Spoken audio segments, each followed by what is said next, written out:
Assalamualaikum warahmatullahi wabarakatuh. Jumpa lagi bersama saya Blangkon Revolution. Oke, di video kali ini saya akan membahas bagaimana caranya menjadi pengusaha sukses. Menjadi seorang pengusaha yang merintis dari nol, ya kan?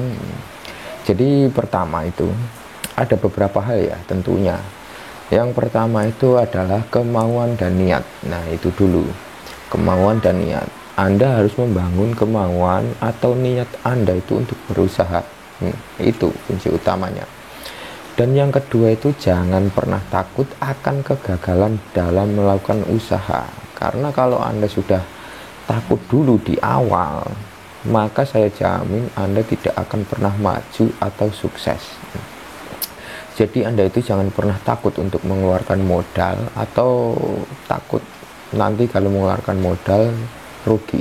Nah, pikiran atau mindset yang seperti itu harus dihilangkan karena semua itu butuh proses, ya kan? Orang yang sukses itu pasti butuh proses, dan jika Anda mau berusaha pasti butuh modal. Nah, itu sudah pasti ya, modal. Jadi sukses dan kegagalan itu sudah menjadi hantu atau momok. Nah, kalau Anda menemukan kesuksesan di awal, itu adalah peluang yang sangat bagus. Tapi kalau jika Anda mendapatkan kegagalan di awal, maka itu adalah ujian. Jadi kegagalan itu jadikanlah pelajaran, nah, untuk menjadi yang lebih baik lagi dalam berusaha. Nah, seperti itu ya.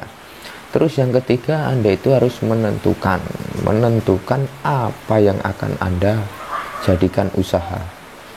Jika Anda melakukan usaha di daerah perkampungan atau perdesaan atau di daerah Anda sendiri, Anda itu harus bisa membaca situasi di daerah Anda itu. Jadi peminat masyarakat di daerah Anda itu apa? Saya contohkan saja yang simpel-simpel dan yang mengeluarkan modal sangat sedikit ya. Contohnya ya angkringan, terus soto. Nah, usaha seperti itu atau usaha jual angkringan atau soto itu kan modalnya sangat minim sekali, ya kan? Kalau soto itu ya jangan terlalu muluk-muluk terlebih dahulu. Anda beli aja daging 1 kilo atau 2 kilo terlebih dahulu, ya kan? Terus kalian olah di situ. Jadi jika minat di masyarakat Anda itu soto itu sangat menarik atau sangat diminati, maka peluang sukses di awal itu sangat terbuka lebar.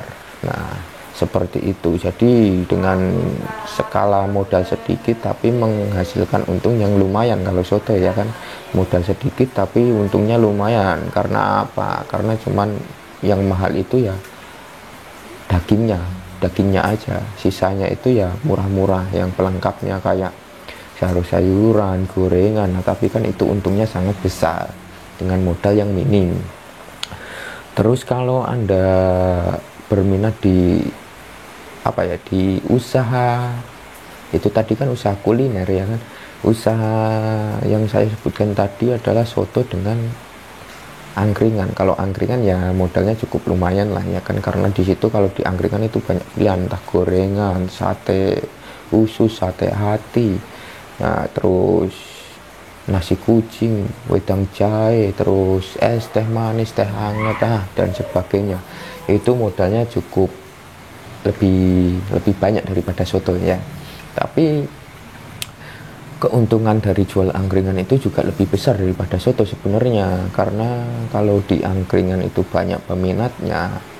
Kalau di angkringan kan kita bisa nongki-nongki di situ juga, bisa berlama-lamaan di situlah sambil ngopi, sambil entah itu wedang jahe atau wedang ronde. Nah, di situ nanti kalau kita kelamaan nongkrong di angkringan itu kan pasti kita nambah. Nah, disitulah peluang penjualan kita akan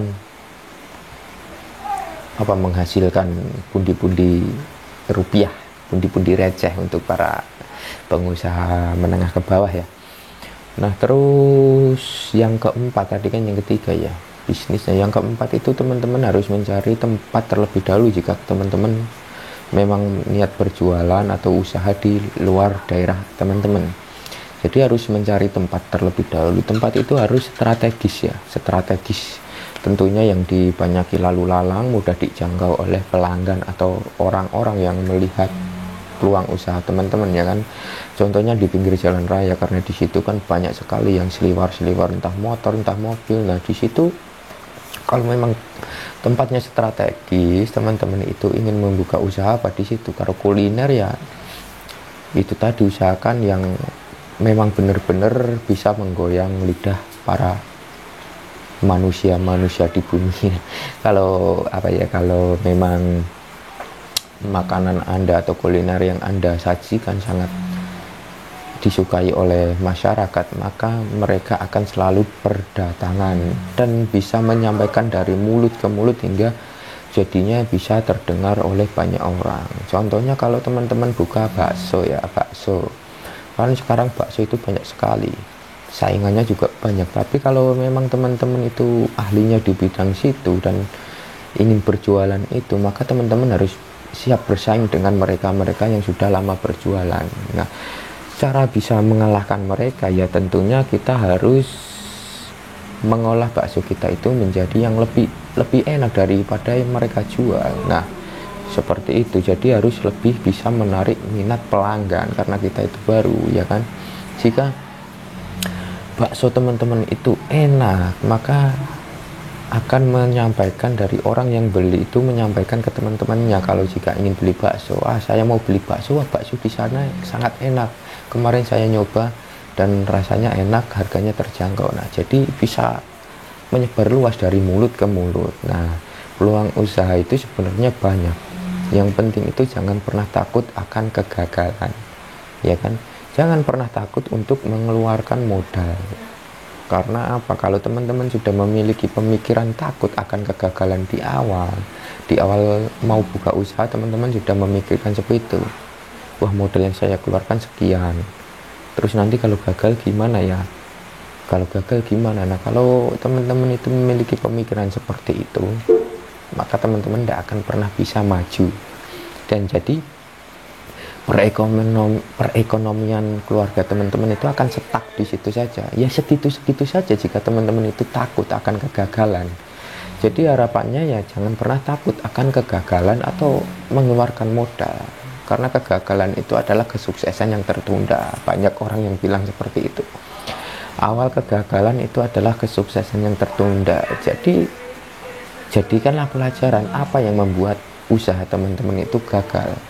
Nah, jika teman-teman sudah menemukan apa penyebabnya, maka di situ kita bisa memperbaikinya dan bisa menjadi lebih baik lagi. Jadi saran saya itu tetap jangan pernah takut mengeluarkan modal.